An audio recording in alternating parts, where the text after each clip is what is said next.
Every UK region has its culinary specialities, and West Sussex is no exception. Rich soil and a generally mild climate provide bountiful fresh produce for our local culinary creatives to share with gourmet hunting visitors.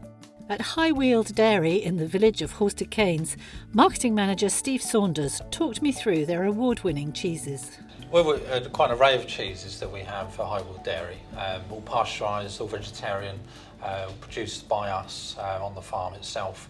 And all these wonderful different names, as you all local connections. Indeed, yeah, even down from Duddleswell up in the Ashdown Forest, Tremaines named after the farm itself. There's various different names that we try and use locally. You can come and have an experience with us, you can come and see the factory, you can come and try our cheeses, you can come and see 4,000 cheeses being matured. And the ultimate pairing is wine and cheese. There's plenty of vineyards to visit locally as well. Indeed, we're supported by many of the vineyards across Sussex. Bluebell Vineyard being behind us, Kingscote Vineyard, Bolney, etc. And of course you've got Bluebell Railway literally just down the road. The Bluebell Railway actually runs through the estate. You can normally hear a train or even see the plume of smoke coming through. Fantastic. Well, I think we should try some. Which one would you suggest? Well, let's dig into the Brighton Blue. Okay. Probably the cheese we're known most for. Known for being the opposite of a Stilton. Very creamy, very mild, very buttery. And it was given the accolade of the top 16 cheeses in the world. Amazing. Here in West Sussex, it's just delicious. Thank you. Moving on to chocolate, I went to meet Mike of Noble and Stace Chocolates at his home-based studio near Midhurst. So Mike, thank you for having us over to your studio. Welcome. Your business, of course, is a great example of the small specialist producers in West Sussex. Yep. And you're using a lot of local ingredients, I believe, aren't you?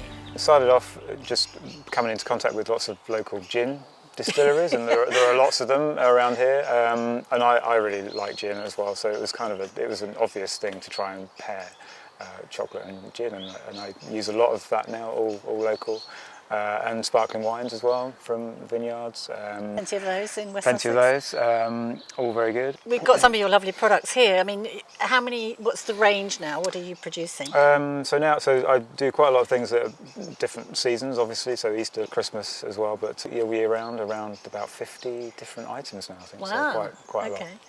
So if people want to buy your chocolates, you don't have an outlet here? So they can find me online, or they can find me in local sort of food shops, delis, and the nearest one to here is Cowdray Farm Shop. Literally 2 minutes up the road here. Literally. Yeah. And you're not keeping your skills to yourself. As well as making chocolates for sale, you also teach. Yep.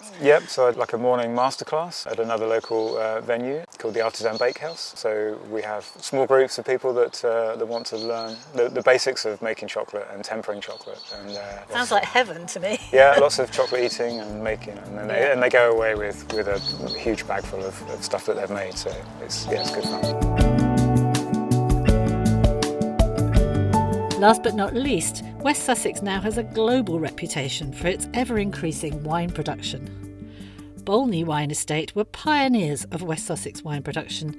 Their winemaker, Cara, told me more. The winery started in 1972, so it was founded by the family who still runs the entire estate.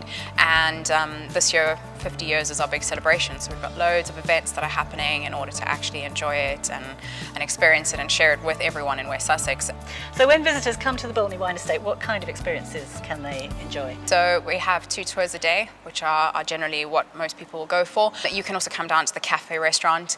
You can even just come for a cup of coffee, a piece of cake. The views from the cafe are all of the vineyard, so on a beautiful day like today, it really is exceptional. And you are the winemaker here, so behind us we have the mechanics of the winery. Tell me a little bit about what goes on in here. Anything that comes through into the winery, all the grapes that we bring in, all get processed here.